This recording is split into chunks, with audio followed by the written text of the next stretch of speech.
என்னாளுடைய சிவனே போற்றி.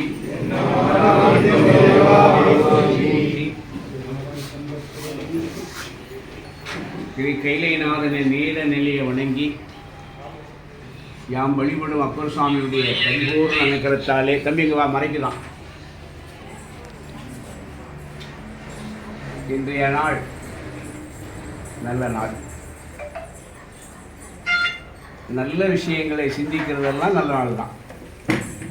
அதனால தான் அவனருளாலே அவன்தால் வணங்கி. இன்றைக்கு என்ன சொல்ல போகிறேன்னா, அஷ்டோத்திரம்னா என்ன, எதற்காக நாம் அஷ்டோத்திரம் பண்ணுறோம். இப்போ சம்ஸ்கிருதத்தை சொல்கிறதுக்கே ஆள் இல்லை.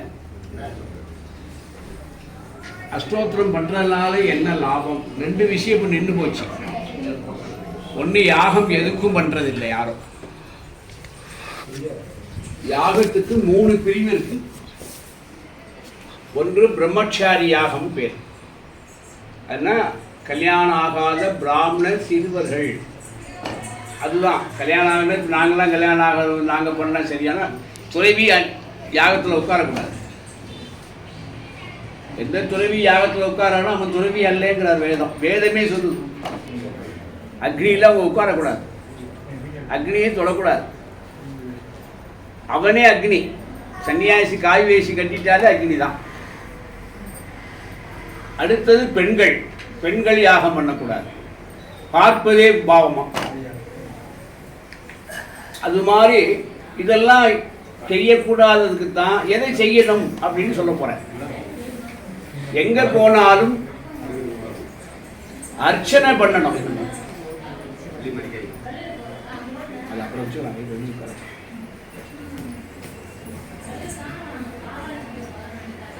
எந்த கோயிலுக்கு போனாலும் நம்முடைய திருநாமம் சொல்லி, குலதெய்வ பேரை சொல்லி, நம்முடைய ஜென்ம நட்சத்திரத்தை சொல்லி யார் ஒருவர் அர்ச்சனை பண்றாங்களோ அவளுக்கு அஸ்தாஜ்யம் கிடைக்கும். இப்போ நான் சொன்னதெல்லாம் ஆதிசங்கர் சொன்னது.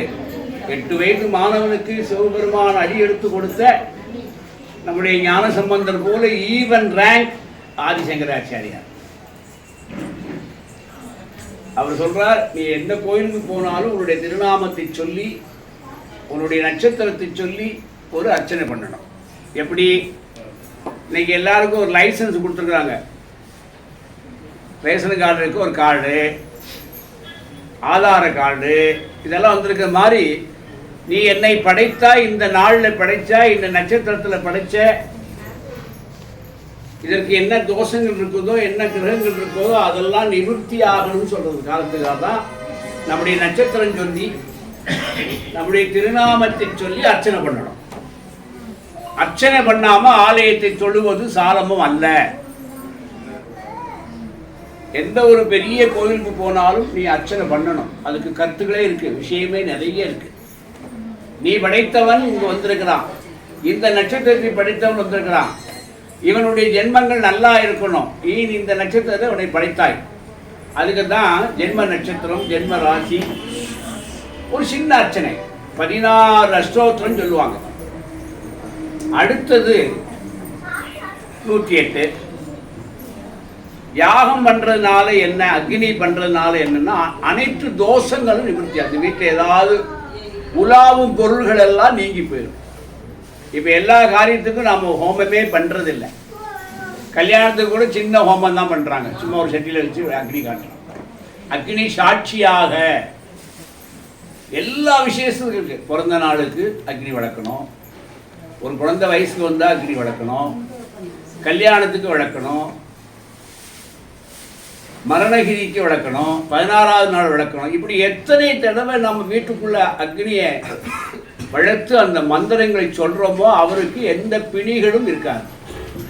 சுவாசம் நீங்கள் உட்கார்ந்து சுவாசம் பண்ணும்போது அந்த மருந்து, அந்த நெய்கள், அதில் வைக்கக்கூடிய மூலிகைகள்லாம் சுவாசம் பண்ணும்போது அனைத்து நோய்களும் நீங்குது. சயின்ஸு நாம் அதெல்லாம் என்னத்துக்கு நெய்யை ஊற்றுறான், இந்த ஐயர் வந்து எதுக்கு இந்த சுற்றியை போடுறான், இந்த விறகை போடுறான், இதெல்லாம் என்ன அப்படின்னு நினைக்கிறாங்க. அவைகள் உலாவும் போது அந்த தன்மை கிடைக்குது. அப்படி செஞ்சுங்க.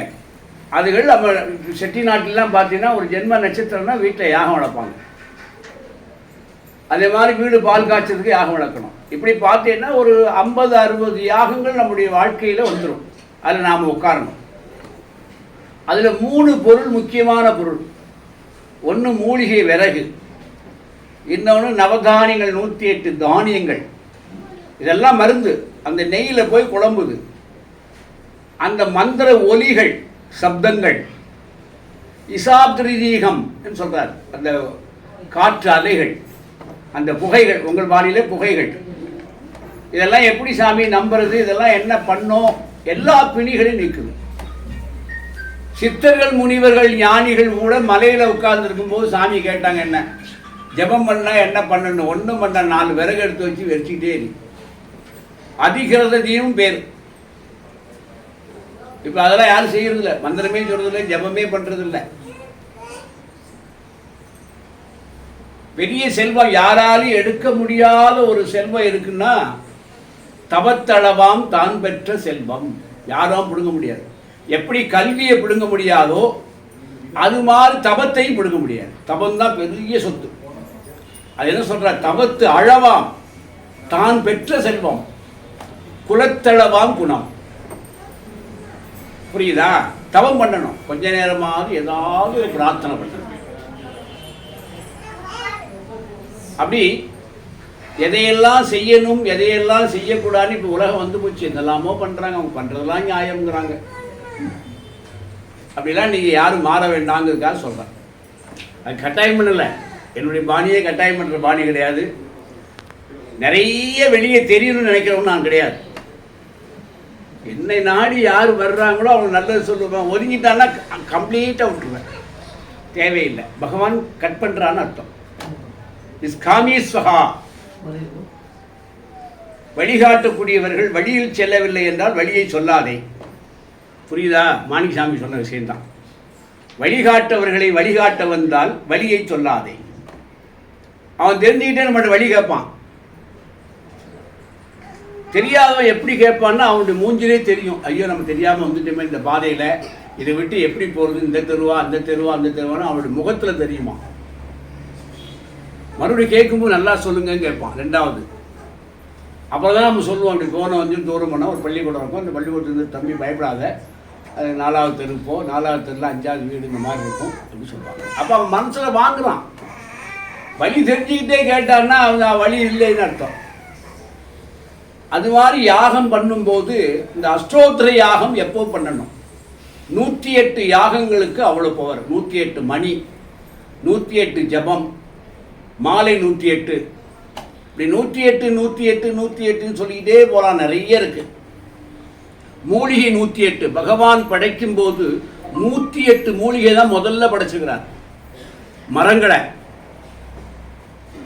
மரங்களை படைக்கும் போது 108 மரங்களை படைச்சுக்கிறார். அத்தனை மரங்களுக்கும் ஒவ்வொரு குணங்கள், மனங்கள், ஸ்மெல்லே வந்து மாற்றமா இருக்குமா. அதே மாதிரி செடிகள் 108, மருந்துகள் 108, வகைபத்தும் சேரார் வடிவமேங்கிறார் தாய்மான சுவாமி. இதையெல்லாம் பக்குவப்படுத்தி இதை செய்யணும். அது மாதிரி இந்த அஷ்டோத்திரம்னா என்ன, எதுக்காக நாம் அஷ்டோத்திரம் பண்ணுறோம், அது என்ன பண்ணோம் சாமிக்கு சொல்கிறேன். அஷ்டோத்திராதீசகனம். அஷ்டோத்திரம் எதை சொல்லுகிற யாரெல்லாம் சொல்ல கற்றுக்கொள்கிறாரோ அவர்களுக்கு எதுவுமே வந்து நாடாதுங்கிறார். எதுவுமே நாடாது. சிவபுராணம் ஒரு தட்டில் வச்சு அசோத்தத்தை ஒரு தட்டில் வச்சா 2 ஈவன் டிகிரி நிற்குமா. இதை டெஸ்ட் பண்ணவர் யார் சொல்லுங்க பார்க்கலாம். அதுக்காக நீங்கள் போய் சிவபுராணத்தை வச்சு தராசில் வச்சுட்டு அசோத்தத்தை வச்சு ஜபம் பண்ணக்கூடாது. 2ஐயும் சொல்லி உட்கார்ந்து ஒருத்தர் ஜபம் பண்ணிக்கலாம்.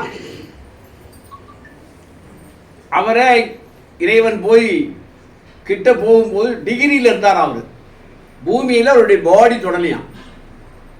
ஆசனம் போட்டு உட்கார்ந்துருக்கும் போது 1 அடி உயர்ந்திருக்கு. முதல்ல அஷ்டோத்திரம் சொல்லி அவர் ஜபம் பண்ணிக்கிறார். அதுக்கப்புறம் சிவபுராணம் சொல்லிக்கிறார். அப்படியே உட்கார்ந்து அவர் 1 அடி பாடி தூக்கியிருக்கான். ஜபத்தில் அவ்வளவு தனிமை இருக்குது அஷ்டோத்திரத்துக்கும் சிவபுராணத்துக்கும். சிவபுராணத்துக்கு அர்த்தம் இப்போ சொல்கிறதெல்லாம் அர்த்தம் இல்லை, நிறைய இருக்குது. நான் நேற்று கூட தம்பி சொன்னேன், ஒருவன் துணை இல்லாமல் வாழணும்னா என்ன வேணும் சொல்லுங்க பார்க்கலாம். யார் துணை இல்லாமல் வாழணும்? கற்க கசடர கற்பவை கற்றபின் நிற்க அதற்கு தக. இது என்ன பொருள் அப்படின்னா, யார் ஒருவர் எல்லா விஷயங்களையும் ஒழுங்காக கற்றுக்கொள்கிறார்களோ அவர்கள் யாருடைய துணை இல்லாமல் வாழலாம். இதுக்கும் இந்த குறளுக்கு என்ன சம்பந்தம்? யாராவது பேராசிரியர்களா? கற்றவாறு அதன் பின் ஒழுக வேண்டும். இல்லை, அதுவும் இல்லை. அது நீங்க வெளியே சொல்றது. இப்ப சொல்லிடுறேன். கற்க கசடர கற்ற பின் நிற்க அதற்கு தகுனா, இந்த ஒவ்வொரு சொற்களையும் துணை எழுத்து வராது. திருக்குறளிலேயே துணை எழுத்து இல்லாத இருக்கக்கூடிய ஒரே குறள் இது ஒண்ணுதான். அப்போ குறள் அவர் எழுதும் போது துணை எழுத்தே இல்லாம எழுதியிருக்கிறார்னா, நாம் நல்லா கற்றுட்டா நமக்கு எது துணை? துணையே வேண்டாம். துணை எழுத்தும் இல்லை, துணையும் இல்லை. புரியுதா? கற்க கசடர, நீ நல்லதை படிச்சுட்டா நிற்க, எதுக்கு நீ தபம் பண்றாய் அதை நிற்க முடியும் உன்னால. அப்போ உனக்கு துணை தேவையில்லை, இறைவனை துணையா வந்துடுவார். துணை எழுத்து இல்லாத ஒரு குறளை துணையாக சொல்றார். திருக்குறள் எவ்வளவு உயர்ந்த ஒரு விஷயம் பாருங்க. கற்க கசடர கற்ற பின் நிற்க அதற்கு தக. இந்த இதுக்கு பொருள் தெரிஞ்சுங்க. இதில் நீங்கள் எழுதி பாருங்க, துணை எழுத்தே இருக்காது. எல்லா திருக்குறளையும் எங்கேயாவது ஒரு இடத்துல துணை எழுத்து வரும், இதில் மட்டும் துணை எழுத்து வராது. அப்போ நல்லா படித்தவன் யாரும் பிடுங்க முடியாது. கல்வி நிறைய படிச்சுட்டு அவன் மண்டி எடுத்து பிடுங்க முடியுமா? எடுக்க முடியாது. அவன் கற்றது அவனுக்கு தான். தபமும் அப்படி தான். தபத்தையும் யாராலும் எடுக்க முடியாது. அவன் பண்ணுற புண்ணியம் அவனை போய் சேர்ந்துடும். அது மாதிரி எங்கே போனாலும் நீங்கள் பண்ணுங்க. ஒரு பெரிய விஷயம் அசோத்திரம். கோயிலில் தான் பண்ணணும்னு இல்லை, வீட்டில் கூட நீங்கள் பண்ணலாம். ஒரு குங்குமத்தை எடுத்து 108 தடவை ஏதாவது ஒரு எந்திரத்தை வச்சு அந்த எந்திரத்தை மேலே சொல்லிக்கிட்டே இருங்க. அந்த குங்குமத்தை எடுத்து அந்த நெற்றியில் வச்சு போனால் நினைச்ச காரியம் நடந்துடும். அசோத்திரத்துக்கு அவ்வளோ பெரிய பவர் இருக்கு. அது எதை வேணாலும் நீங்கள் கும்பிடுங்க. மாரியம்மன், காளியம்மன், வைரவர், எதை வேணா வச்சுங்க. அந்த மூர்த்தியினுடைய எந்திரத்தை வச்சு அந்த எந்திரத்து மேலே நீ அஷ்டோத்திரத்தை 108 தடவை சொல்லி அதை அணிஞ்சு சென்றாலே போதும். அவ்வளோ பவர் அஷ்டோத்திரத்துக்கு. அது மாதிரி சிவபுராணம், இந்த ரெண்டையும் வச்சுங்க. நம் ஜீவனோடு இருக்கின்ற ஒரு விஷயமாக சிவபுராணம். அது பொருள் சொல்லுவாங்க, சொல்லிய பாட்டின் பொருள் உணர்ந்து சொல்லுவர் செல்வன்பாங்க. அதெல்லாம் கிடையாது. அந்த பொருளை உணர்த்தக்கூடிய தன்மை அந்த குறளுக்கு உண்டு, அந்த சிவபுராணத்துக்கு உண்டு. பொருளணிந்து சொல்வது.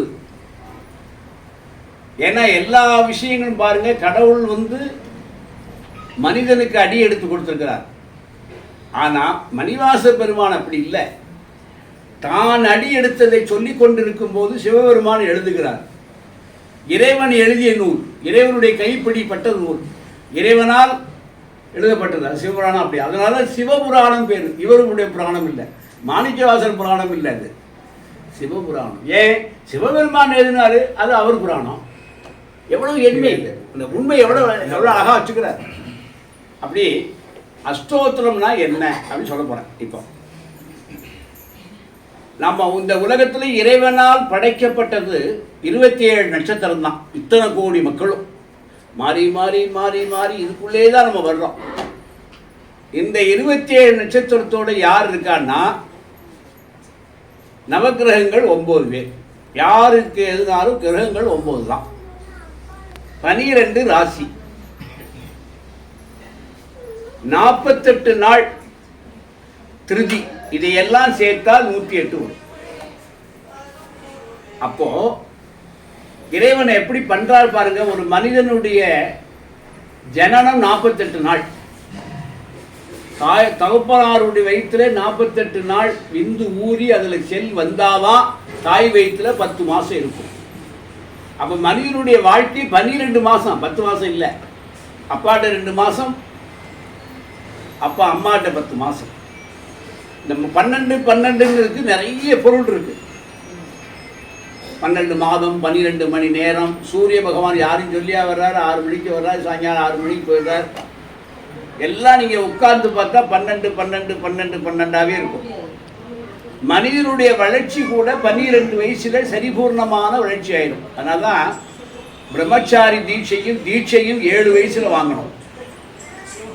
7 வயசுல யார் ஒருவ நல்ல தீட்சை வாங்குறாங்களோ அவர்களுக்கு ஜென்ம மோட்சம் உண்டு. ஆனால் ஆதிசங்கரரும் ஞானசம்பந்தரும் 9 வயசுலேயே இறைவனை பார்த்துட்டாங்க. அப்போ அவங்க தீட்சை எப்போ வாங்கியிருப்பாங்க, என்ன நடந்திருக்கும்? எத்தனையோ ஜென்மத்துக்கு முன்னால் அவர்கள் வடிகட்டி வந்ததுனால அவருக்கு 8 வயசுலே ஞானம். அம்பாளே வந்து ஞானப்பால் கொடுக்குறார். ஆதிசங்கருக்கும் அது மாதிரி. இதெல்லாம் 8 வயசுல வரும். இப்போ 7 வயசுல நம்ம பள்ளிக்கூடம் போகிறோம்னா துணையனுங்கிற பொருளை சொல்லும். 12 வயசுல நம்முடைய உறுப்புகள் எல்லாம் வளர்ந்து முடிஞ்சிடும்.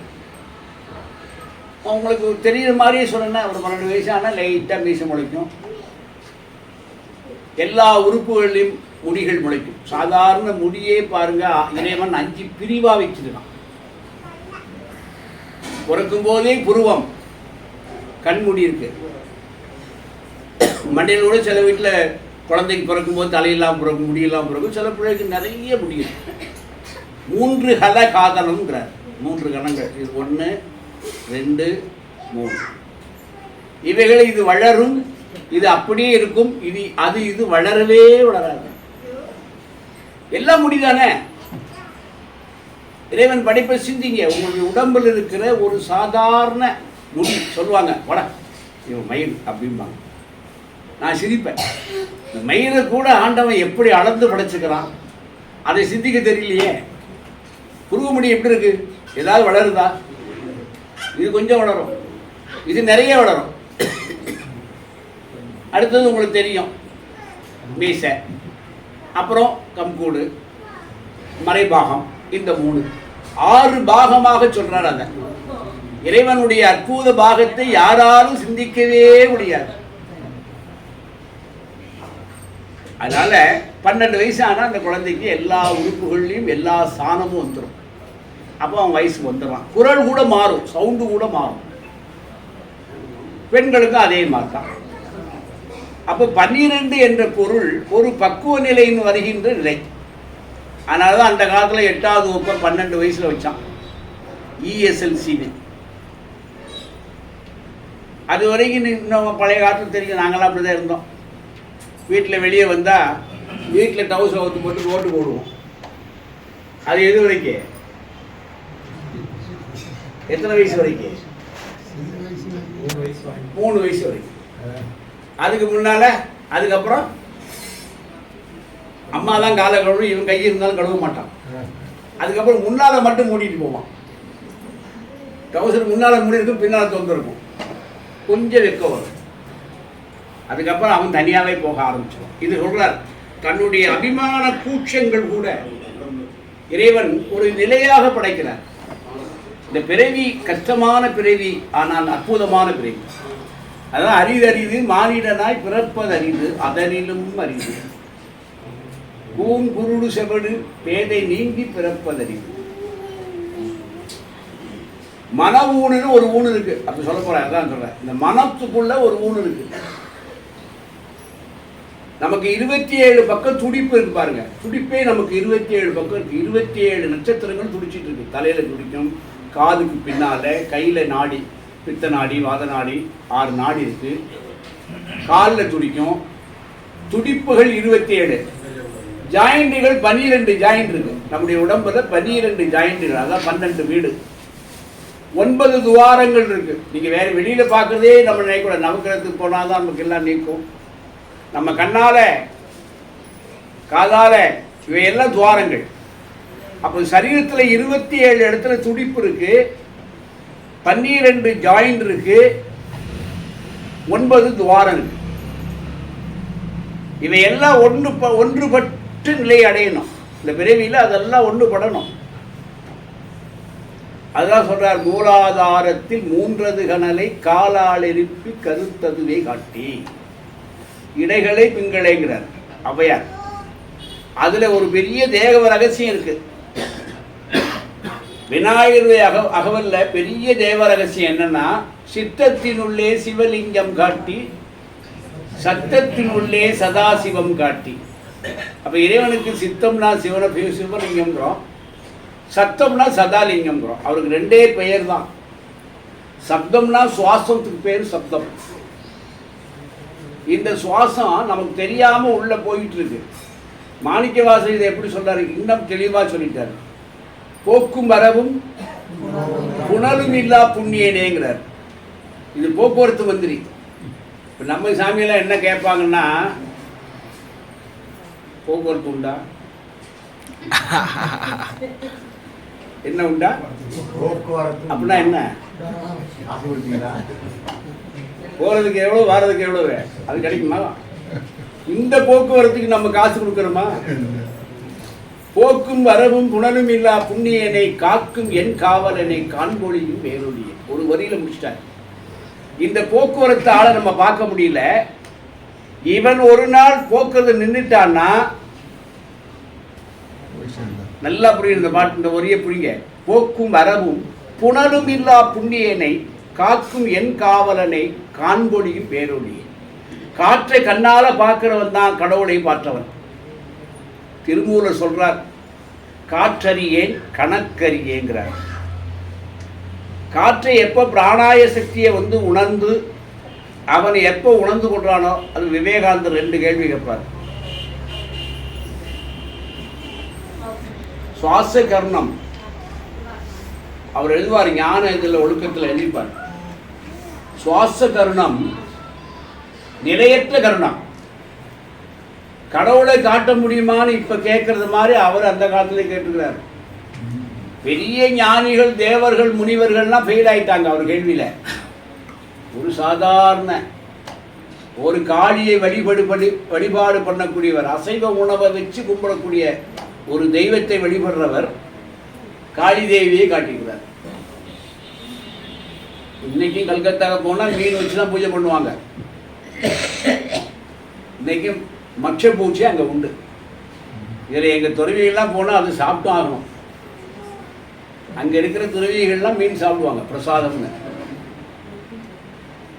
எதுக்கு சொல்ல வரேன்னா, யார் இதை காட்ட முடியும் தெரியாது. அப்படி விவேகானந்தருக்கு ராமகிருஷ்ணா காளி தேவியை கூப்பிட்டு வர சொல்லி விவேகானந்தர் பார்த்துக்கிறார். தாய்மானர் எப்படி பார்த்தாருன்னா, ஒரு குருநாதர் வர சொல்லி ஒரு தெய்வம் வருது அப்படிங்கிறது. இவர் குரு ராமகிருஷ்ணா, ராமகிருஷ்ணா சொல்லி காளி தேவி வர்றார். தாய்மானர் அப்படி கேட்கல, நீயே எனக்கு காட்டணும். கடவுள்னு சொன்னா கடவுளே எனக்கு நேரம் வரணும். இது எப்படி? அதுதான் சிவபுராணம். சிவபுராணத்துடைய சிறப்பு என்னன்னா, நேரடியாக இறைவனை பார்க்க முடியும், இறைவனை காண முடியும்.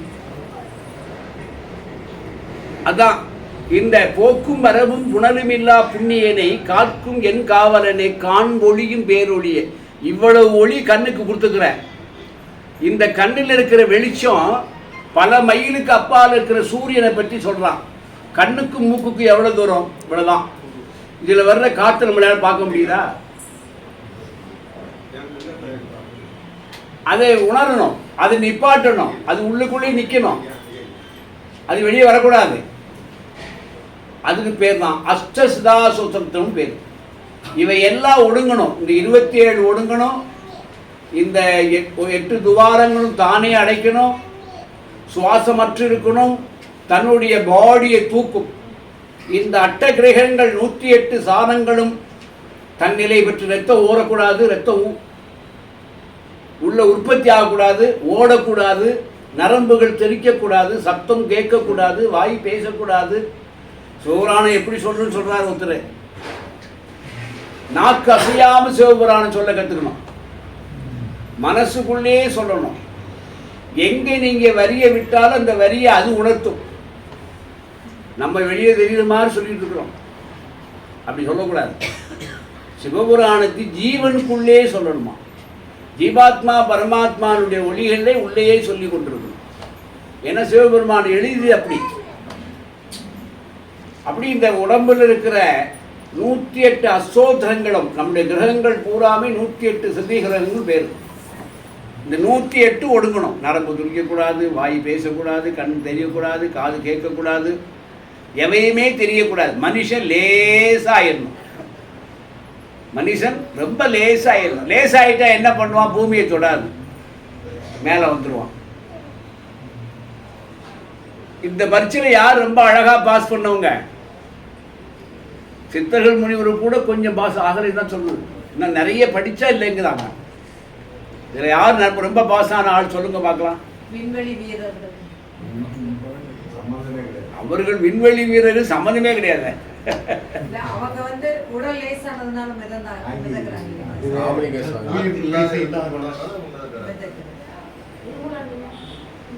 திருமுறை 3000 ஆண்டு வந்திருக்கிறாரு.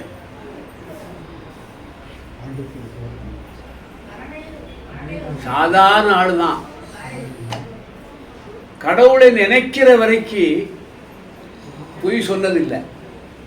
பொய்யை என்னைக்கு விட்டாரோ கடவுளை நினைக்க ஆரம்பிச்சார். அது ஒரே ஆள் தான். நம்ம பொய்யும் சொல்லிக்கிறோம், கொஞ்சம் திருட்டும் பண்ணிக்கிறோம், கொஞ்சம் ஏமாற்றிக்கிறோம். கடவுளே நான் நல்லா இருக்கணும். அருணகிரிநாதர் தான்.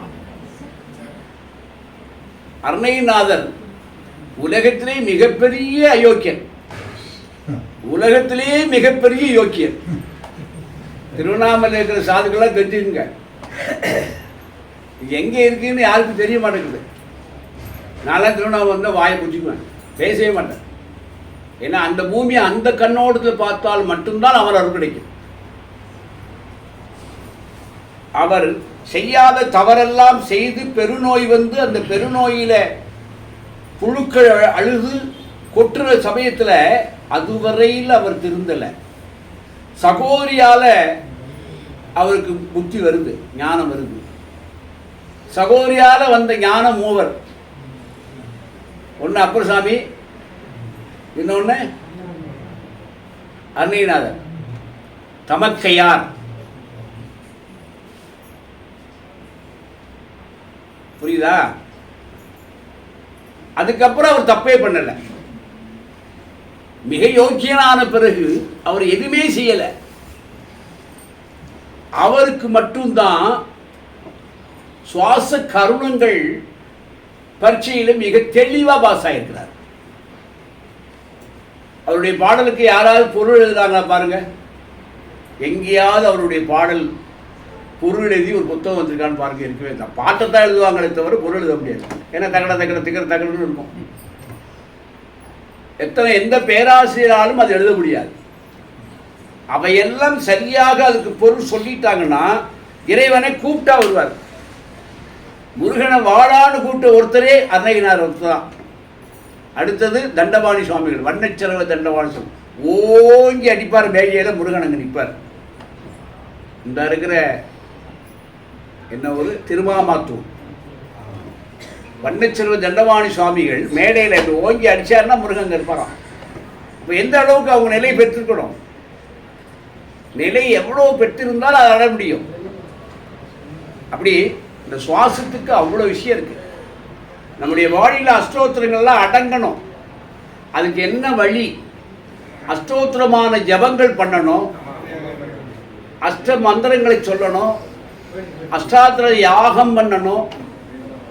ஒருவனுக்கு என்னெல்லாம் கொடுக்கணும் சொல்றாரு. ஒரு நாளைக்கு 108 தடவையாவது ஜபம் பண்ணுங்க, 108 தடவையாவது அஷ்டோத்திரம் சொல்லுங்க.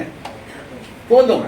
ஒரு அரை மணி நேரம் அப்படி சொல்லி சொல்லி சொல்லி சொல்லி சொல்லி அபயங்கள் தானாகவே அடங்கும்.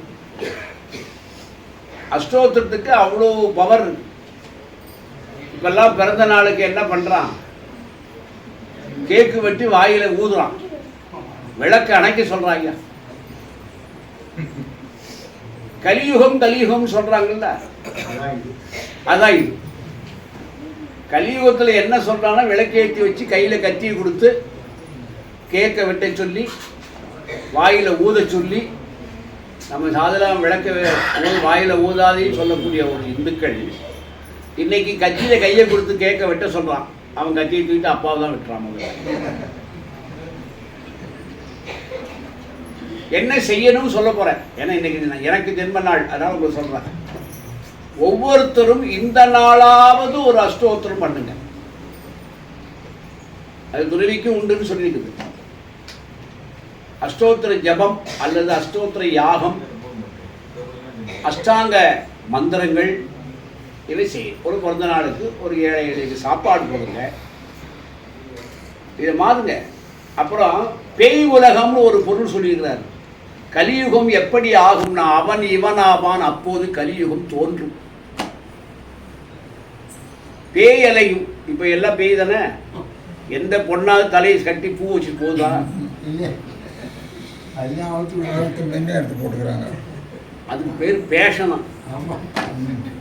இவங்க அவுத்தாலும் பரவாயில்ல, ஒரு 80 வயசு கிழவி அவுத்து போட்டு போகுது திருவண்ணாமலை. திருவண்ணாமலை நான் கண் கூட பார்த்தேன். 80 வயசு, அது ஸ்டைலாக தலையை அவுத்து போட்டு பின்னால் போட்டு. எதுக்கு சொல்கிறேன்? அது இயல்பாக அந்த கலியுகம் வரும்போது அந்த எண்ணங்கள் வந்துடும், அந்த அறிவுகள் அப்படிதான் வேலை செய்யும். இதை போய் யாரும் திருத்த முடியுமா? இப்போ நம்ம என்ன பொருள் செஞ்சுக்கன்னா ஏன் சாமி இதை சொல்கிறான்னு நினைக்கக்கூடாது. எல்லாருடைய அறிவும் எப்படி வளருதுன்னா உலகத்துக்கு ஏற்பதான் அந்த அறிவுகள் வளரும். ஒரு சகுனம் பார்க்கணும், போகும்போது 3 பேர் இப்போ தலையை வரிச்சு போட்டு வந்தால் என்ன ஆகும்? யார் பின்னால வர்றா? அவங்க தான் பின்னால, நம்ம கூட வர்றவங்க அப்படித்தானே வர்றாங்க. அப்புறம் என்ன அவங்கள பார்க்கறது? ஏய்யா, நீங்க கூட்டு போறவங்களும் தலையை வரிச்சு போட்டு வராங்க, அப்புறம் அவங்கள என்ன நீங்க பார்க்கறது? அது வந்து இப்போ என்ன சொல்ல போறோம்னா சயின்ஸ். உங்களுடைய அறிவுகள் யுகத்துக்கு தகுந்தவாறு உங்களுடைய எண்ணங்கள் அப்படிதான் மாறும். அது என்ன சொன்னாலும் மாறாது. அதே மாதிரி ஆண்களும் கொஞ்சம் மாறணும். ஆண்கள் இவன் அவனாவான், அவன் இவனாவான், அப்போது உலகம் அழியும். யாரு? அப்பா பிள்ளை ஆகுறாரு. பிள்ளை என்ன செய்யறாங்க?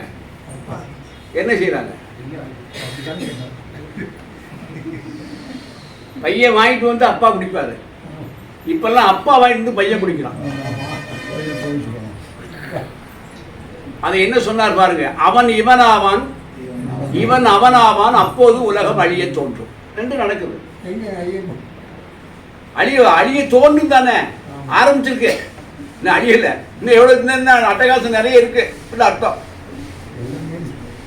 அந்த அறிவு என்ற ஒரு சொல்ல போறேன். இந்த அறிவுங்கிறது 108 அறிவு இருக்கு. முடிச்சிட போறேன், நேரம் ஆயிடுச்சுன்னு நினைக்கிறேன். மணி என்ன? 12. நம்முடைய அறிவில் 108 அறிவுகள் இருக்கான். The brain. இது யார் சொல்றா பாருங்க. அறிவை அறிவதே அறிவு. அறிவை அறிவால் அறிந்து கொள்வதும் அறிவு.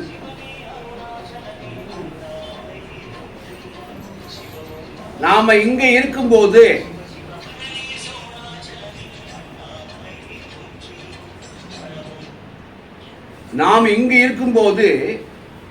கண்ணை மூடி தபம் பண்ணும்போது எல்லா உறுப்புகளும் சரியா உட்காருது.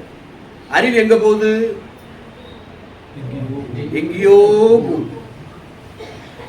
அதை இழுத்து பிடிச்சு வைக்கணும். இந்த அறிவு எவ்வளவு தூரம் போகுதுன்னு சொல்றாராம். 108 அங்குலம் போகுமா. அடுத்தது 108 மைல், அடுத்தது 108 கோடி போகுமா. பிராணா சுத்தி ஸ்வகம்னு பேரு. புத்தி மட்டும் அவ்வளவு வேகமானது. ஒன்னே இல்லை. இப்ப நீங்க அமெரிக்கா போகணும், போலாமா?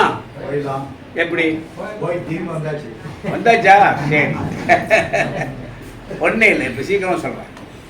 போன வாரம் இதே செவ்வாய்க்கிழமை 12 மணிக்கு நான் அமெரிக்காவிலே ஏரோப்ளேனில் ஏறணும்னு நினைச்சா உங்க பாடி இப்போ எங்க இருக்கு? ஆனா இப்ப எங்க இருக்கிறிய? இவ்வளவுதான். கணப்பொறியில் நம்முடைய அறிவு அங்க போய் இங்க வந்துடும். கோடி மைல் தூரம் கொஞ்சுமே அறிவைத்தான் மீறியோ மிஞ்சமில்லா ஞானம். ஆனால் அவ்வளவு தூரமாக இருக்கிற இறைவனை கண்ணுக்கு எட்டாமல் எத்தனையோ மைலுக்கு அப்பால அணுவுக்கு அணுவாக அப்பாற்பட்டு இருக்கிற அவனை நீ கொண்டு வந்து பார்க்க முடியுங்கிறார். உன்னுடைய அறிவு எவ்வளவு வேகமா சொல்லுதோ அவ்வளவு வேகத்துக்கு அப்பால் இருக்கிறானா அவன் வேகமாக ஒன்ன வருவாராம். இதுக்கு உதாரணம் யாரு சொல்லலாம்? ஒரு யாகம் வளர்க்கிறிய, ஒரு கும்பாபிஷேகம், அதுல கருடன் வருது. எப்படி வருது சொல்ல முடியுமா? நாங்களாம் எப்படி குருநாதர் பாடம் கேட்டுன்னு தெரிஞ்சுக்கல. இப்பெல்லாம் குரு வந்து மெஜாரிட்டி சேர்க்கிறாங்க, மைனாரிட்டி சேர்க்கிறாங்க. அதுதான் குருவான். அப்புறம் பப்ளிக்கில் பேரில் போட்டுடலாம், பெருசாக பேப்பர் வரும். என்னை கேட்பாங்க எல்லாரும், சாமி டிவியில் போடலாமா விளம்பரம்? நான் அதுக்கு பிறக்கலடா. அறிந்தவர்கள் தன் நல்ல நண்பர்களை எப்படி தேர்ந்தெடுக்கும் நினைக்கிறானோ அது மாதிரி எளிமை ஏமாப்புறப்புங்கிறார். ஒரு எளிமையான சாதுக்கள்கிட்ட தான் எல்லா விஷயம் இருக்கும். எளிமை உண்மை இருக்கும், உண்மை ஒழுக்கம் இருக்கும், ஒழுக்கம் தன்மை இருக்கும், தன்மை தானாக வரும். எவ்வளவு பெரிய விஷயம்! ஊ ஆ ஊ ஆ ஊ ஆகும். இதுவே நமக்கு அதிகம். இந்த பசங்களா நேற்று பந்தல் பொண்ணுங்கிறான், ரேடியோ வைக்கணுங்கிறான், மைக் வைக்கணுங்க. இப்போ ஒருத்தன் கேட்குறான் மைக் வைக்கணுமா? என் மைக்கு அது உங்களுக்காக இல்லை சாமி, எங்களுக்காக. உங்களுக்கும் கூடாது. அப்புறம் உங்களுக்கும் அந்த எண்ணம் வரும். இல்லை சாமி, எங்களுக்கு காது கேட்க மாட்டேங்குது. வேண்டாம், கேட்க வேண்டாம். சாமியை கேளு. வீணா போறதுக்கு வழி நிறைய இருக்கு, தானா போவதற்கு தன் வழி அறிவது கஷ்டம். எங்க சுவாமி சொல்லிக் கொடுத்தது. தானா அறிவதற்கு தன் வழி காட்டுவதற்கு அறிவுங்கிறார். தன்னுடைய அறிவை தானாக காட்டக்கூடிய, என்னை விட எங்கள் சாமி ரொம்ப எளிமை. நானாவது ஒரு உத்ராட்சி போட்டுக்கிறேன். அவர் எதுவும் கிடையாது, ஒரு துண்டு தான். இடுப்பில் ஒரு துண்டு, கையில் ஒரு துண்டு, ஒரு விபூதி பை தான் இருக்கும். கடல் கடந்த ஞானி அவர். நான் என்ன கேட்டுன்னு கேட்டிருப்பேன்னு சொல்றேங்க. விவேகானந்தர் மாதிரிலாம் கள்ளக்காப்பி அடிக்கல, கடவுளை காட்ட முடியலாம் கேட்கல. இந்த சுவாச கர்மம் என்ன, இதனுடைய முடிவு என்ன? பஞ்சபூதங்களில் இறைவனால் தான் ஏன் இந்த ஒரு பூதத்தில் மட்டும் நிஷ்காமியம் அடைஞ்சிருக்கிறார்? வேதங்கள் படித்த பிறகு வேதத்தில் சொன்ன ஒரே தேவ ரகசியம் இதுதான். 4 வேதம் எதுக்காக படித்தேன்னு நான் தனியாக உட்கார்ந்து சிந்திக்கும் போது ஒரு கேள்வி எனக்கு தோன்றுச்சு. பிராணாசுத்தைஸ்வகர்ணம் ஆதிசங்கர் நிறைய சொல்கிறார். அடிக்கடி பிராணாயா, பிராண பிரணேசா, பிராணாபி, பிரணாகர்ண வாஸ்து, பிராணாதா சித்திஸ்வகா, பிரணாகர்ணே வாகுனோஸ்துதி. பிராணத்தை பற்றி சொல்கிறார். இந்த பிராணம் போயிடுச்சுன்னா நான் உன்னை நினைக்க முடியுமா? நீ பிராணத்துக்குள்ளே இருந்து கொண்டு தான் உன்னை நினைக்கிற. உன்னையே நான் நினைக்கணும். நீ என்ன நினச்சிக்கிட்டு இருக்கும்போது நான் ஏன் உன்னை நினைக்கணும்னார். எவ்வளோ பெரிய விஷயம்! இறைவன் நமக்குள்ளே இருக்கிறாரு, அப்புறம் நம்ம ஏன் அவரை நினைக்கணும்? நீயே என்னை இடைவிடாது நினைத்து கொண்டிருக்கும் போது நான் ஏன் ஒன்று நினைக்கணும்? ஆதிசங்கர் அதுதான் பிராணா கர்ணை வாசா, பிராணா சுத்தீஸ்வரா, பிராணா கர்ணை வாசபுரணேஸ்வரா. பிராணம் என்பது சுவாசம். இந்த சுவாசத்துக்குள்ள நீ இருக்கிற, நீ தான் என்ன எங்க வைக்கிற, நீ தான் இந்த உடம்பை கொடுத்த, நீ எப்படி இருப்ப? பிராணத்தில் எங்க இருக்கிற காட்டுனாராம். அதை நான் படிச்சுட்டு போய் என் குருநார்ட்ட கேட்டேன். குருநாரி காட்டி கொடுத்தார். ஒன்றும் இல்லைப்பா. எவ்வளோ சொன்னாரு? ஒன்றும் இல்லை. ஒன்றும் இல்லை. எவ்வளவோ காசு செலவு பண்ண சொன்ன நம்புவிடா? 50 கோடி செலவு பண்ணிக்கிறேன். இந்த கணக்கு எழுதி வச்சுக்கிறேன். இந்த லைனுக்கு நான் வர்றதுக்கு 800 ஏக்கர்ல 400 ஏக்கர் இதுக்கே விட்டு செலவு பண்ணேன். எதுக்கு சொல்றேன்னா, அதை சரியாக காட்டக்கூடியவர் யாரு காட்டினார்னா அந்த குளித்தலையில் இருக்கிற கைப்பிச்சை சாமி தான். நம்ம இறைவனை பார்க்குறோம், இறைவனை காட்டுறோம், இறைவனை தெரிஞ்சுக்கிறோம். சுவாசம் எப்படி நமக்குள் போகுது, அது எப்போ மாறுது, எப்போ தோன்றுது, அதை சொல்லி கொடுத்தார். அப்படிலாம் இருக்கணும். அதாவது நிலைகளுக்கு அப்பால் போயிட்டு அதுக்கப்புறம் தெரிஞ்சுக்கிட்டேன். சரி, இந்த ஒன்றும் இல்லை, இந்த உலகம் மாயை, உண்மையான மாயை, கொஞ்சமான மாயை கிடையாது, உண்மையான மாயை. மோட்சத்துக்கு போகணும், நரகத்துக்கு போகணும் நான் கேட்கல. இறைவனை ஒரு முறையாவது ஒரு நாளாவது பார்க்கணும், அவ்வளோதான். அந்த கேள்விக்கு பதில் சொன்னார், பதில் காட்டி கொடுத்தார், பிரமிஞ்சு போயிடுச்சு. அப்போ எவ்வளவு நாள் செலவு பண்ண காசு? 400 ஏக்கருக்கு செலவு பண்ணிக்கிறேன். இன்னைக்கு அது 1000 கோடி போகும். ஆமாம், தர்மம் பண்ணது 3 தான். 3 காரியம் பெரிய தர்மம் பண்ணியிருக்கிறேன். 300 ஏக்கர் எங்கள் தென்காசியில் ஹைஸ்கூல் இருக்குது. இன்னைக்கு போய் பாருங்க, அடியன் கொடுத்தது தான்.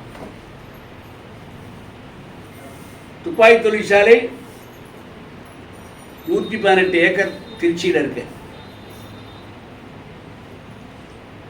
இளஞ்சி குமார கோயிலில் 150 ஏக்கர் கொடுத்துருவோம். நாங்கள் தான் பரம்பரை ட்ரஸ்ட்டு. ஒன்றும் வேண்டாலும் துட்டை போய் தோல்டு போட்டு வந்தாச்சு. இன்றைக்கி நம்ம வீடு இருக்குது, அரண்மனை இருக்குது, எல்லாம் இருக்குது. எதுக்கு சொல்ல வரேன்னா, இறைவனை பார்க்கணும், ஒழுக்கமாக இருந்து பார்க்கணும், உண்மையாக இருந்து பார்க்கணும், நேர்மையாக இருந்து பார்க்கணும். ஒன்று மட்டும் அந்த சாமி சொல்லி கொடுத்தாரு, உன்னை எவனுக்கு பிடிக்கலையோ அவங்ககிட்ட நீ போகாது. உன்னை பிடிக்கலன்னு எவன் ஒதுங்குகிறானோ அவன்கிட்ட மறந்தும் போயிடாத.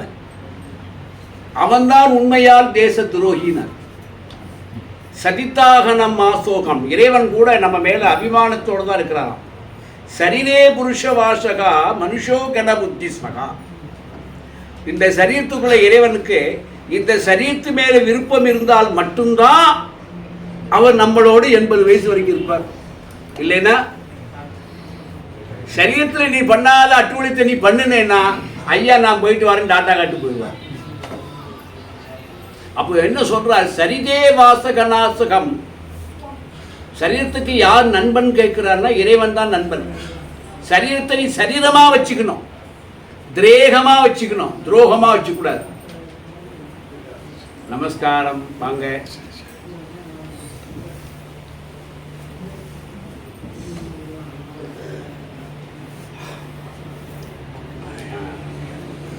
சிவா கார் கிடைக்கலையா?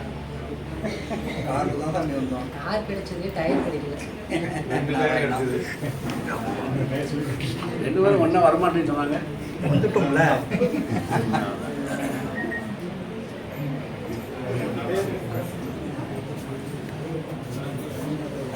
இப்போ அரிதறிதி மானிடனாய் பிறப்பறிங்கிறார். உயர்வு உயர்வு ஞானத்தில் உயர்வு.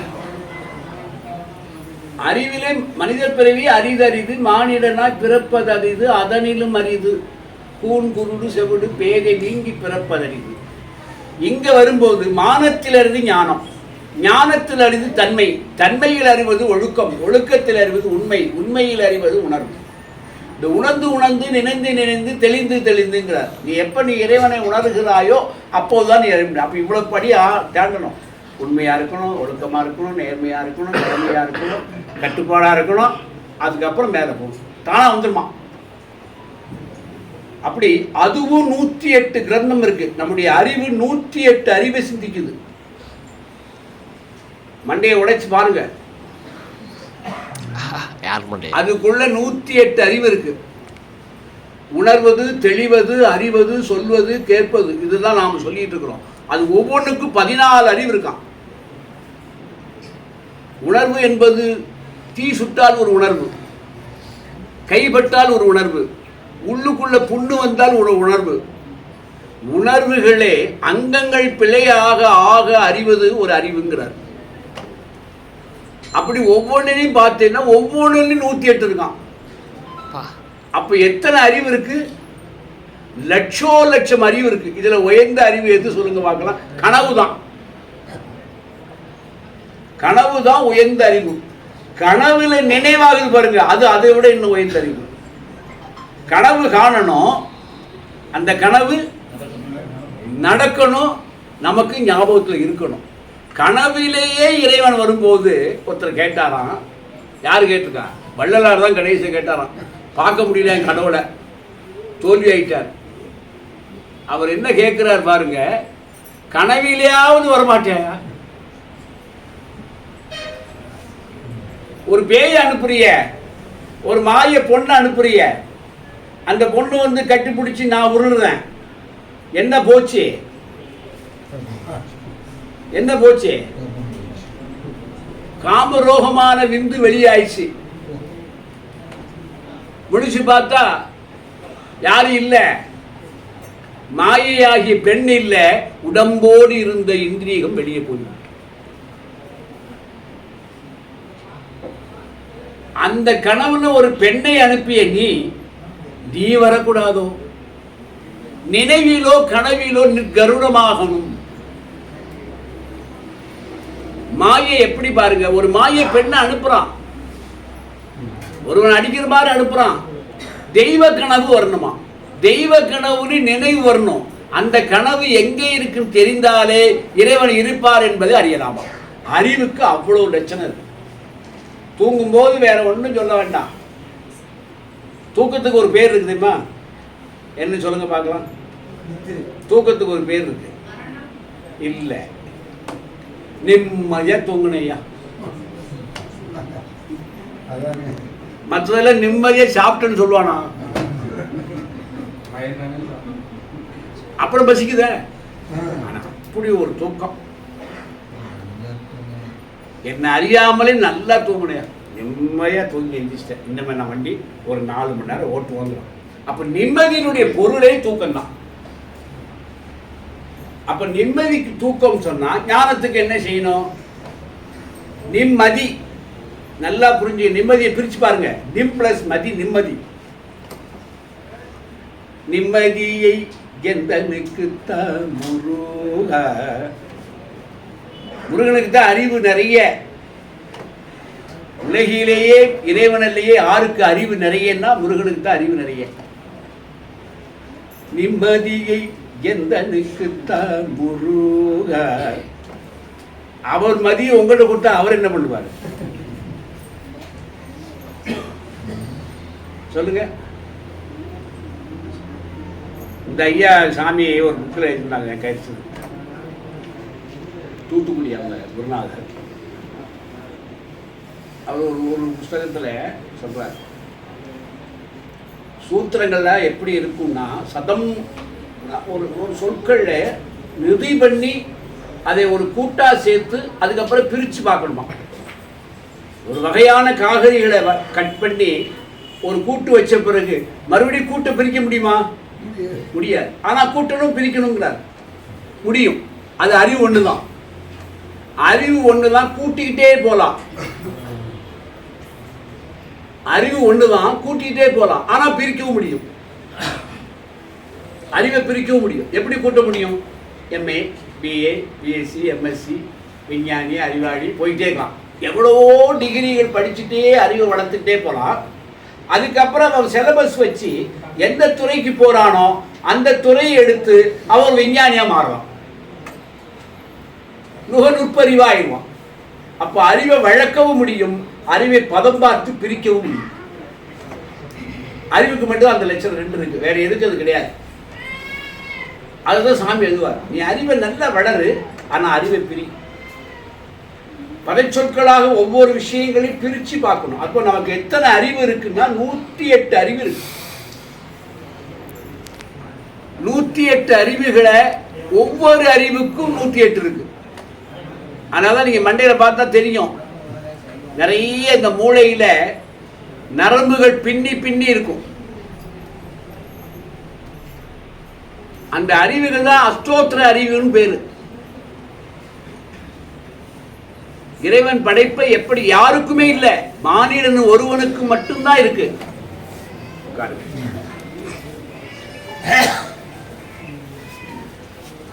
மானிடன் ஒருவனுக்கு மட்டும்தான் அஷ்டோத்திர அறிவு இருக்கு. உட்காருங்க, உட்காருங்க, உட்காரு, உட்காரு, கொஞ்சம் பொறுங்க, உட்காரு, உட்காரு, வாங்கம்மா, வாங்க, உட்காரு, உட்காருங்க. கொஞ்சம் நேரம் அதெல்லாம் முடிச்சுடுவேன். 12 ஆகும், அப்படியே உட்காரு.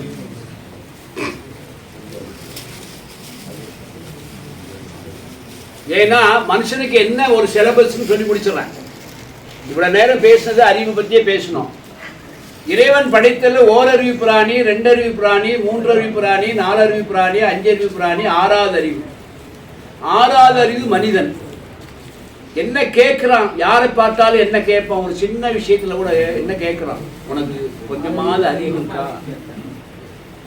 அப்ப நிறைய அறிவு இருக்கான்னு கேட்கல, கொஞ்சமாவது அறிவு இருக்கா?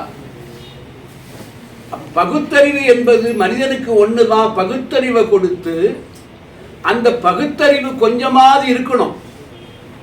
அதுல கொஞ்சத்தை அதை இறைவனுக்கு செலுத்தணும். யார் கொடுத்தானோ அவனுக்கு பகுத்தறிவை கொடுக்கணும். பகுத்தறிவு யார் கொடுத்தது? மனுஷனுக்கு அறிவு கொடுத்தது யாரு? இறைவன். 6வது பிறவி. அவர் ஒவ்வொன்றா படிச்சு பார்த்துட்டு 6வது வர்றார் அறிவு மனுஷனுக்கு. அந்த அறிவை கடவுளுக்கே செலுத்தணும். அது தியானத்து மூலமாக தான் செலுத்த முடியும். இவன் தந்தை எண்ணோற்றான் கொள், மகன் தந்தை சான்றோர் உழைத்து. நமக்கு தந்தைன்னு சொல்வது இந்த சரீரத்தை பொறுத்த ஒரு தந்தை இல்லை, இறைவன் தான் நமக்கு தந்தை. அந்த தந்தைக்கு நீ சான்றிதழ் கொடுக்கணும். என்ன சான்றிதழ்னா, இந்த பிறவியினுடைய சான்றிதழை அவருக்கு கைமாறு செய்யணும். இவ்வளவு நீ எனக்கு கொடுத்தாய், நான் உனக்கு ஒரு கைமாறு செய்யணும்.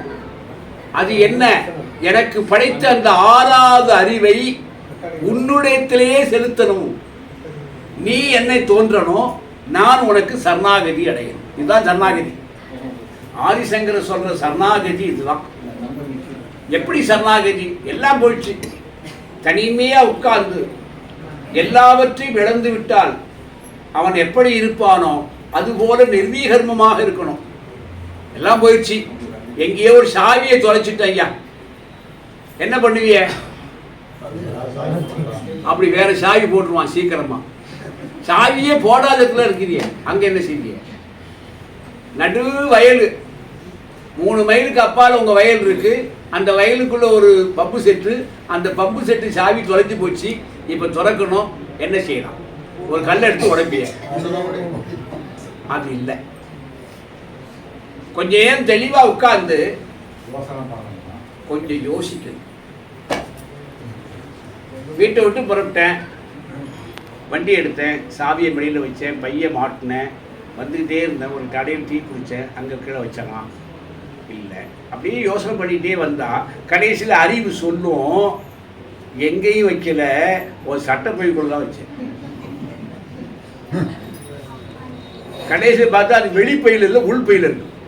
இந்த சாவியை ஜாக்கிரதையாக எடுத்து பொண்ணு முதல்ல உள்ளே வச்சுட்டான், ரிவேர்ஸில் போய் தான் அப்புறம் எங்கே வர்றான்? இதுதான் அறிவை நீ சிதற விட்டாலும் அறிவுக்கு நீ ஓய்வு கொடுத்தால் அறிவை காட்டி கொடுத்துருவான். இவ்வளவுதான் சூத்திரம். வேதாந்த சூத்திரம் இதைத்தான் சொல்லுது.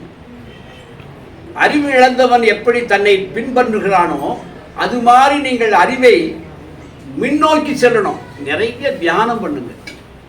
தியானத்துக்கு அடிப்படை நிதானம், நிதானத்துக்கு அடிப்படை இறைவனுடைய சாராம்சம். நிறைய விஷயங்களை கேட்டு கேட்டு மண்டையில் ஏற்றி வச்சுக்கணும். தேவையில்லாத விஷயங்களை ஏற்றுவதை விட தேவையான விஷயங்களை நீங்க உள்ள ஏற்றிட்டேன்னா அந்த ஞான சிகரம். ஒரு அரிசியில கல் கலந்தா எப்படி எடுக்கணும்? கல் காட்டியே கொடுக்காது தெரியுமா?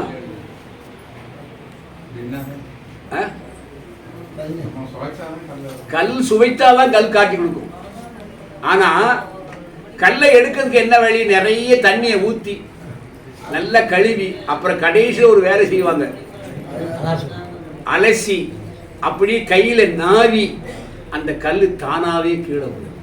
அதுபோல உன் அறிவை நிறைய தண்ணி ஊற்றி கழுவி நல்லா அலசி நாவுற வரைக்கும் கொண்டு போகணுமா.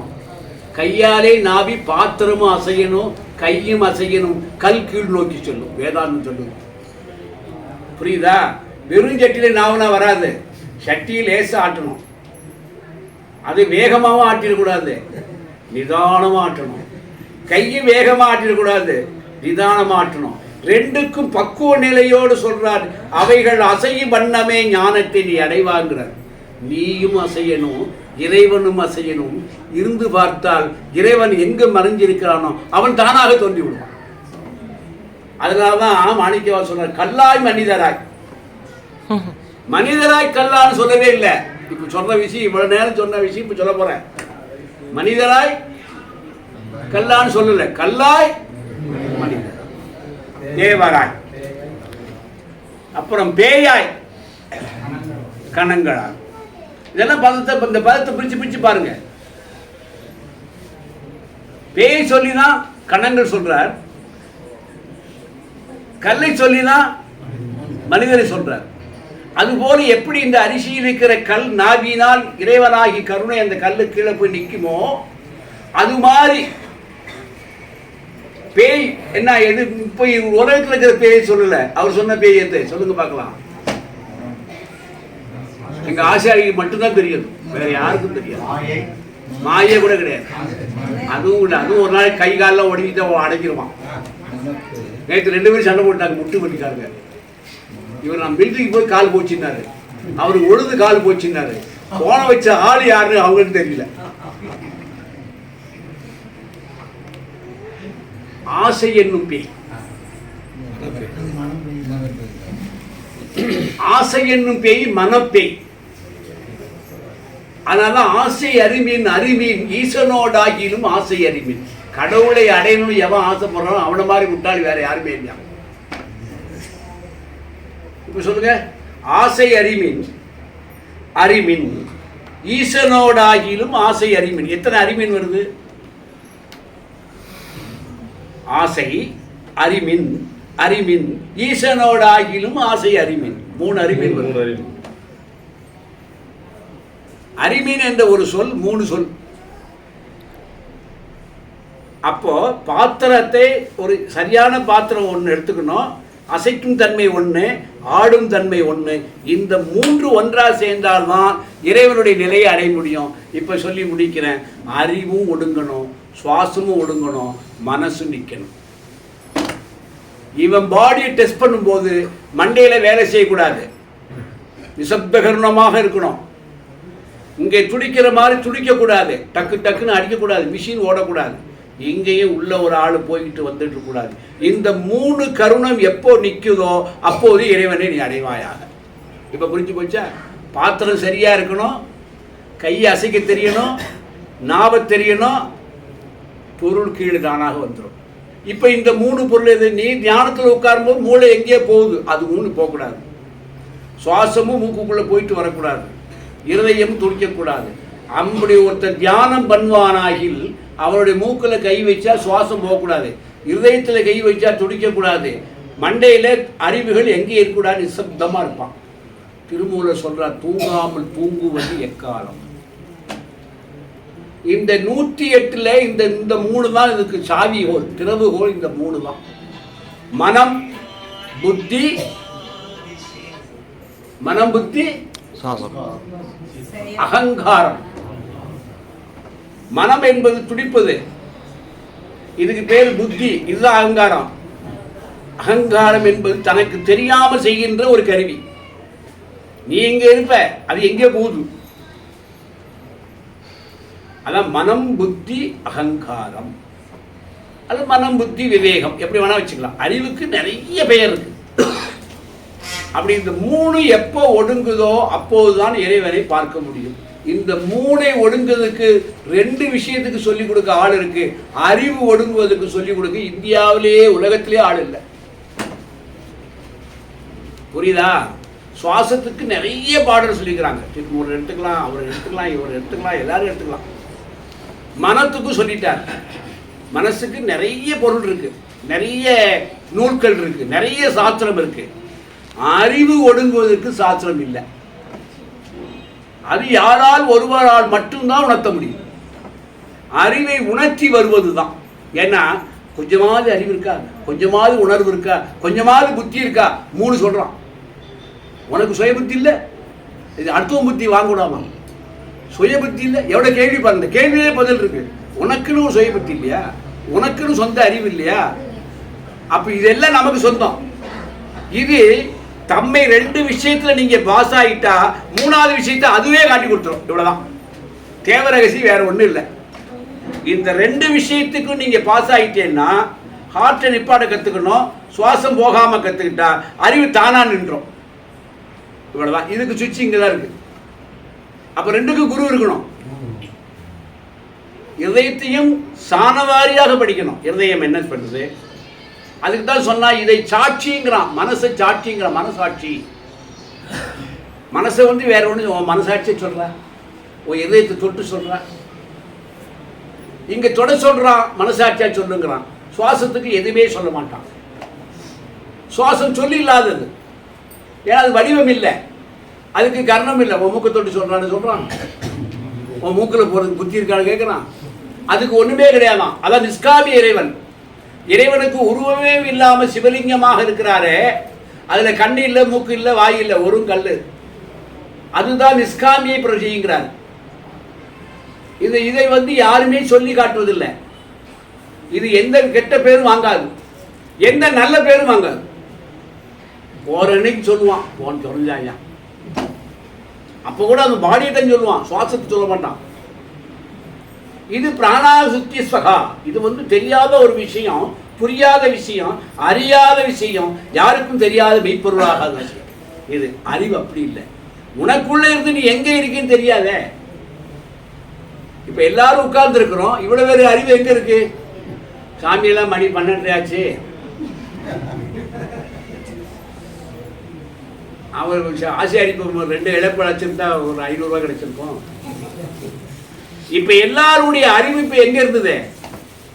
எல்லாரும் ஒன்றுபட்டு ஒரு இடத்துல அடுத்தது என்ன அடுத்தது என்ன நினைச்சிட்டு பாருங்க, அதுதான் அறிவு. எல்லாருடைய அறிவையும் ஒரு இடத்துக்கு கொண்டு வரக்கூடிய நிலை எப்போ வருதோ அதுதான் அறிவு. ஆகையினால இதுவே நம்ம எல்லாருடைய அறிவையும் ஒரு இடத்துக்கு கொண்டு வர முடியுதுன்னு சொன்னா உன் அறிவை நீ ஏன் உன்னுடைய இடத்துக்கு கொண்டு வர முடியாது? சின்ன சின்ன விஷயம்தான். மனசம் சுத்திகரிக்கணும், மனசை சுத்திகரிக்கணும். மனசுக்குள்ளே கேள்வி கேட்டு கேள்வி கேட்டு கேள்வி கேட்டு ஆன்சர் கேட்டு நீ அலையணும். அதனால்தான் அது மயில் வாகனம்னார். முருகனுக்கு மயில் வாகனம் எது? நம்ம வச்சிருக்கோம் அந்த மயில் வாகனமா? மனமே முருகனின் மயில் வாகனம். கடவுளுக்கு தெரிஞ்சு இந்த பாட்டெல்லாம் அந்த காலத்தில் உள்ளவங்க என்ன அழகா பாடிக்கிறாங்க. மனமே முருகனின் மயில் வாகனம். 7 சப்தங்கள், 7 சுதிகள், 7 கர்ணங்கள், 7 நாட்கள், 7 வெளிச்சங்கள். முருகனுடைய மயில் தோகையில 7 கலர். அதனால மனமே முருகனின் மயில் வாகனம். மனதை எப்ப புரிஞ்சுக்கிறானோ அவன் தியானம் பண்ணினால் அவனை சுத்தி 7 விதமான கலர்கள் இருக்கும். மனசை உணர்ந்தவனுக்கு அவன் வெளியே போறான்னா அவனை சுத்தி 7 வானவில் போல. இன்னும் விஞ்ஞானத்தில் எட்டாத விஷயம் வானவில்.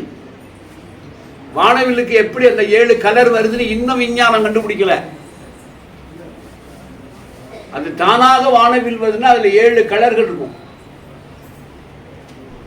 அது மாதிரி நல்ல ஞானிகள் தன் மனதை உணர்ந்துட்டான்னா அவன் வெளியே செல்லும் போது அவனை சுற்றி 7 கலர்கள் இருக்குமா.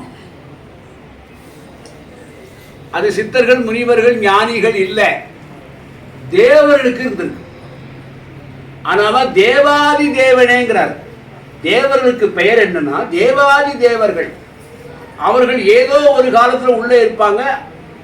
என்னைக்கோ உங்களுக்கு தன் உணர்வு வருமா, அப்படி வரும்போது வெளியே வருவாங்க.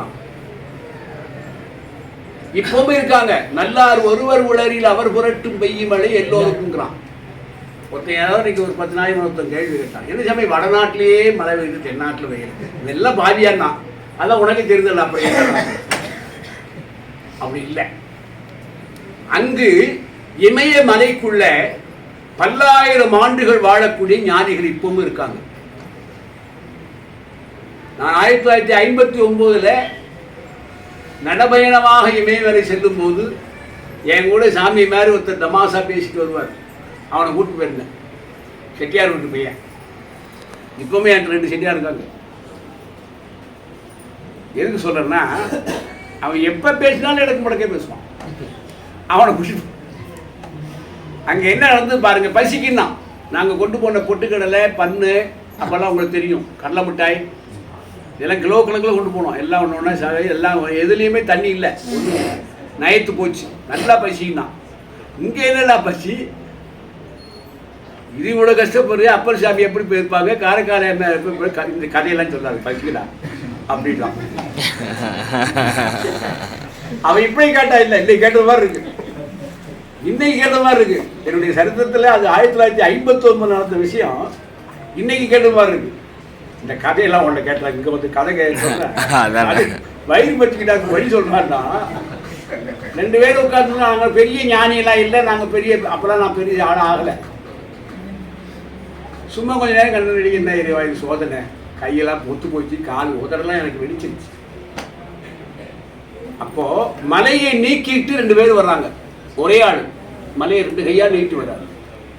வந்து ஆரசாரமா நிற்கிறார். நல்ல ஹைட்டு. இப்ப கூட ஒருத்தர் வந்து போனார் வாத்தியார், அவ்வளோ ஹைட்டு. ஆண்குறி பார்த்தீங்கன்னா ஒரு குழந்தையை விட, ஒரு பிறந்த குழந்தையை விட சின்னது. என்னப்பா பசிக்குதா, தமிழ் பேசுறார், நல்லா புரிஞ்சுங்க, பசிக்குதான். ஆமா எனக்கு பசிக்கல, அவனுக்கு பசிக்குங்க. சரி உள்ள போனாரு. ஒரு பொறுக்கி சட்டி மாதிரி ஒரு சட்டி, அதை எடுத்து அப்படி கையை வச்சு அப்படி நோட்டினார். சாதம் வந்து புரியுதா, நல்ல பசி, நல்லா சாப்பிட்டோம், போதுமா, திருப்தியா, உள்ள போயிட்டார். நாங்கள் இமயமலை யாரும் நம்ப மாட்டேன், கைலாயம் போய் மானஸ்வரூபத்தை பார்த்து திரும்பி ஹரிதுவா ரிஷிகேசம் வர்ற வரையில எங்களுக்கு பசியே இல்லை. ஞான பசியை சிகரமாக கொடுத்தவர். அன்னைக்கு தான் நான் கடவுள் இருக்கான்னு நம்பினவன். இயற்கையில சொல்றேன், இறைவனை நம்புவதற்கு எத்தனையோ வழிகள் இருக்கு. ஏமாந்துடாதீங்க. உங்களை தேடி வருகிற குருநாதரை விட்டு விடாதீர்கள். உங்களுக்கு அருளாலும் பொருளாலும் இறைவன் வருவார். நல்ல நேரம் வந்தால் இறைவன் அத்தனை பேர்களும் பார்க்க முடியும். அவர் சொல்றார், என்னை தேடி வருபவன் உன்னை நாடி வருவான், உன்னை நாடி வருகிறவன் என்னை தேடி வருவான். இது திருக்குறள் சொல்லுது. அதனால வாழ்க்கையில் நீங்க இரவிலையாவது கனவுலையாவது இறைவனை பார்க்கும் என்று கேட்டால் இந்த பகுத்தறிவு இறைவனை நிச்சயமாக காட்டி கொடுக்கும் என்று சொல்லி அரிய வாய்ப்பை கொடுத்த அடியார்களே, அன்பர்களே, இங்க என்ன செஞ்சுக்கிட்டேன்னா நம்மால் நிச்சயமாக இறைவனை பார்க்க முடியும். அதற்கு என்ன முயற்சினா, சிரமங்கள் கஷ்டங்கள் வாழ்க்கையில மிகப்பெரிய கஷ்டம் அடையணும். சோத்துக்கு கூட சாலா போடணும். நான்லாம் தெருவா பிச்சை எடுத்தவன். எப்ப பிச்சை எடுத்த? 12 வயசுல. செருப்பால் அடிச்சாங்க ஒரு வீட்டுல. அதனால எதுக்கு சொல்ல, ஒரு சின்ன உதாரணம் கோட்டிட்டு தான் காட்டுறேன். நான் கொடுத்த சொத்துக்கள் பெருசு அல்ல, அன்றைக்கு எடுத்த பிச்சை எடுத்ததுதான் இன்னைக்கு இறைவன் எனக்கு ஞான பிச்சையை கொடுத்தான். நல்ல குருநாதரை வழிகாட்டினார். உங்களை போன்ற நல்ல அன்பர்கள் பார்க்கிற பாக்கி கிடைச்சது. இந்த நினைவு நாள்ல நீங்களெல்லாம் மறக்காம எல்லோரும் இறைவனை நீங்க பார்க்கணும், இறைநிலையை அடையணும். உங்களால முடிஞ்ச தர்மத்தை பண்ணுங்க. நல்ல குருநாதரை நாடி செல்லுங்கள். நல்லவரோடு சேர்ந்து பழகுங்கள். நல்ல ஒழுக்கத்தை அறிவு மூலமாகவே கேட்கணும். உங்களுடைய அறிவு மூலமாக கேட்கிறோம். அறிவு மூலமா கேட்டால் மட்டும்தான் இறைவன் தெரிவார். எனக்கு சொத்து வச்சிட்டு 27 சூடு போட்டிருக்காங்க. என் உடம்புல சூடு இருக்கு, புரியுதா? என் உடம்புல 27 சூடு இருக்கு. சொத்துனால கிடைத்த தர்மம் நான் செஞ்ச, சொத்துனால அவசியப்பட்ட சொத்து வித்து ஞானத்தை பார்க்க முடியல. இந்த சொத்தெல்லாம் சொத்தல்ல. நல்ல குருநாதர் கிடைச்சாங்க, நல்ல வாழ்க்கை கிடைச்சது. உலகமே பாராட்டுமன்னா அமெரிக்காவில் எனக்கு ஸ்டாம்ப் விட்டாங்க. எதுக்கு சொல்ல வரேன்னா, அறிவை வளர்த்தவன் அந்த ஆண்டவன். இளமையில் அழுதது எனக்கு வீணா போகல. சொல்வார்ல ஞான சம்பந்தர், காதலாய் கசிந்து கண்ணீர் மல்கி ஒரு வாரம் நன்னெறி உயிப்பதில்லை. அதனால எல்லாரும் சிரமத்தை படுங்க. எப்போ துன்பம் கொடுக்குறாரு அந்த துன்பத்தை இன்பமா அணிவிங்க. அப்பதான் நம்ம ஞானத்தை அடைய முடியும். இந்த பிறந்த நாள்ல இப்போ 97 100 ஆண்டுகள் இருந்து 100ஆண்டு விழா கொண்டாட நீங்கெல்லாம் பிரார்த்தனை பண்ணணும். எனக்கு உடம்பு ஒத்துழைக்கல. அதனால பணிவான என்னுடைய வேண்டுகோள், எல்லாரும் அன்பு சிகரமாகவும் ஆசை சிகரமாகவும் ஞான சிகரமாக மாறணும். என்னுடைய அன்பர்கள் எல்லாரும் நீங்கள் எல்லாம் ஞானத்தை அடையணும். மற்ற சொத்துக்கள் எல்லாம் சொத்தே கிடையாது. மற்றவை எல்லாம் உங்களை வந்து அடையாது. மிக உண்மையான பொருள் உண்மையை உணர்வதுதான், அறிவை உணர்வதுதான், அன்பை உணர்வதுதான், தெளிவை உணர்வதுதான் ஞானம். தெளிந்து இருங்க, அன்பா இருங்க, அறிவா இருங்க, சந்தோஷமா இருங்க. நான் யாரு வந்தாலும் சந்தோஷமா பேசுவேன். அது ஒன்றும் இல்லை. மற்றவரை சிரிக்க வச்சால் உனக்கு என்ன கிடைக்கும்? சந்தோஷம் கிடைக்கும். மற்றவருக்கு பசி அடக்கினால் உனக்கு என்ன கிடைக்கும்? பசி அடங்காது, உனக்கு பசிக்கும். மற்றவருக்கு பசி கொடுத்தால் உனக்கு என்ன வரும்? மன திருப்தி வரும். மன திருப்தி வரும். மனத்துக்கும் பசிக்கும் உதாரணம் சொல்றார். அதனால் கொடுத்து பாருங்கள், எடுத்து பார்க்காதீர்கள். எடுத்து பார்த்தால் என்ன கிடைக்கும்? ஜெயில் கிடைக்கும். கொடுத்து பார்த்தால் அதனால எப்போதுமே கொடுக்கிற கை எப்படி இருக்கும் பாருங்க. இப்படி எடுத்து இப்படியே கொடுத்துடலாம். எடுக்கிறவங்க கை திரும்பணும். வாழ்க்கையில திரும்ப கூடாது. அம்மா தாயே பிச்சை கொண்டு இப்படி கேட்கறது இல்லை. இப்போ கை திரும்பினாதான் கேட்க முடியும். ஆனா கொடுப்பவன் அப்படி இல்லை. இப்படியே எடுத்துடலாம், இப்படியே கொடுத்துடலாம். ஆகவே கொடுப்பதற்கான வழிகள் எல்லாம் இறைவன் கொடுன்னு என்று கேட்கணுமா. எடுக்கிறது நிலைமை கொண்டு போயிடக்கூடாது. பிச்சை எடுக்கிற நிலைமைக்கு போயிடக்கூடாது. பிச்சை இடுகிற நிலைமைக்கு வரணும். ஒருத்தர் சொன்னார் என்கிட்ட, நாட்டில் எல்லாரும் கொடுத்துட்டு இருந்தா எடுக்கிறதுக்கு ஆடு இருக்காதுன்னா, அவன் நான் வருவேன். யாரு? இறைவன் நான் வருவேன்னாராம். அதனால அவருக்கு ஒரு ஆண்டவன் பேரு. என்ன ஆண்டவர்? பிட்சாண்டவர். அவர் என்னைக்கு பிச்சை கேட்கிறாரோ அன்னைக்கு நீ கொடுக்கக்கூடிய தகுதி உனக்கு இருக்கணும். எப்ப கொடுக்க முடியும் அப்படின்னா, ஒரு அம்மா இல்லைன்னே சொல்லாம ஒரு அம்மா வாழ்ந்துதான். கடைசியில என்ன ஆச்சு? பெரும் சோதனை. வீட்டில் ஒண்ணுமே இல்லை, ஈர துணியை கட்டிக்கிறாங்க. 4 நாள் ஆச்சு சாப்பிட்டு. ஒரு பிக்ஷா இறைவன் வர்றார், பிக்ஷாண்டை கேட்டு. இந்த அம்மா வெளியில வந்து இல்லேன்னு சொல்லணும், இறைவன் தான் வந்துக்கிறார் இவ்வளவு இல்லேன்னு சொல்ல வைக்கணும். அவ்வளவு தரித்திரத்தை கொடுத்து, அவ்வளவு சோதனையை கொடுத்து நம்மாலே சோதிக்கிறார். அவருடைய காலண்டரை பாஸ் ஆகவே முடியாது. அந்த அம்மா பார்த்தது, கொஞ்ச நேரம் கழிச்சு யோசனை பண்ணிச்சு, இவற்றை போய் நம்ம இல்லைன்னு சொல்லக்கூடாது. பார்த்தார், வந்தது யாருன்னு பூஜை ரூம் போனால் தெரிஞ்சு போச்சு கடவுள்னு. இவற்றையும் நம்ம பாஸ் ஆகணும். அப்ப எந்த அளவுக்கு தவ வலிமை இருந்தால் அந்த அம்மா போய் ஒரு சாதாரண பூஜை அறையில கொஞ்சம் கேட்ட உடனேயே தன்னுடைய இறைவன் உணர்த்துவார் என்று சொல்றார். அறிவு கொஞ்ச நேரம் மயிரளவு ஒத்து தப்புவான், சொல்லுவான், சாமி நான் கார் ஓட்டிட்டு போனேன், ஆக்சிடென்ட் ஆக பார்த்தது, ஒரு சின்ன கல் வந்து ஒரு மயிரளவு நான் தப்புனேம்மா. அதுவும் இறைவன் செய்யும். ஒருத்தர் என்ன சொல்லுவான், ஒரு சின்ன அளவுல போய் ஏமாந்துட்டேன், விழுந்துட்டேம்மா, 2 அவ்வளவுதான். ஆனால் இது அப்படி இல்லை. கண்ணை யோசனை பண்ணா தெரிஞ்சு போச்சு இறைவன் தான் வந்திருக்கிறான்னு. அந்த உணர்வு உணர்த்துது. பசி இல்லை, தூக்கம் இல்லை, வயிற்றுல ஈர துணியை கட்டிக்கால் 4 நாள் ஆச்சு. நேற்று ஊறுகாய் சாடி உடைஞ்சது, அதை கொண்டு வெளியில போட்டோம். அதுல ஒரு சின்ன ஊறுகாய் கனியும் ஒரு துண்டு இருந்தது. அதை எடுத்து கொண்டு வந்து அந்த திருவோட்டில் போட்டலான்னு போறாளாம், இல்லைன்னு சொல்லாம. அங்க போற அந்த ஊறுகாயில ஒரு 6 சுளையில ஒரு சுளை தான் இருக்கு. அதை எடுத்துட்டு வந்து அந்த திருவோட்டில் வைக்கிறா. இறைவன் பார்த்தார், உன்னை ஃபெயில் ஆக்குன்னு நினைச்சேன், நீ பாஸ் ஆயிட்ட. அடுத்த வீட்டில் சோறு வாங்கினா, சாமி ஊறுகாய் தொட்டு சாப்பிடுங்கன்னாலும்.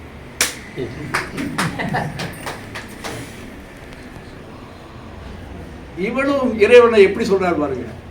அடுத்த வீட்டில் சோறு கிடைக்கும், என் ஊறுகாயை தொட்டு சாப்பிடுங்க. எல்லார் வீட்லயும் ஊறுகாய் கொடுக்க மாட்டாங்க, எல்லார் வீட்லயும் சோறு கொடுப்பாங்க. எங்க வீட்டில் ஊறுகாய் கொடுத்தேன்னா மகிழ்ச்சி. உண்மை அதுதானே? பிச்சை எடுத்தா தெரியும் உங்களுக்குலாம். எத்தனை வீடு போல சோறு கொடுத்துருவாங்க, இந்த வெஞ்சனை கிடைக்காது. அவரை யோசனை பண்ணி பார்த்தாரு, ஆகா நீ பாஸ் ஆகிறியா அப்படின்னா கனகதாரா சோத்திரம் தோன்றுச்சு.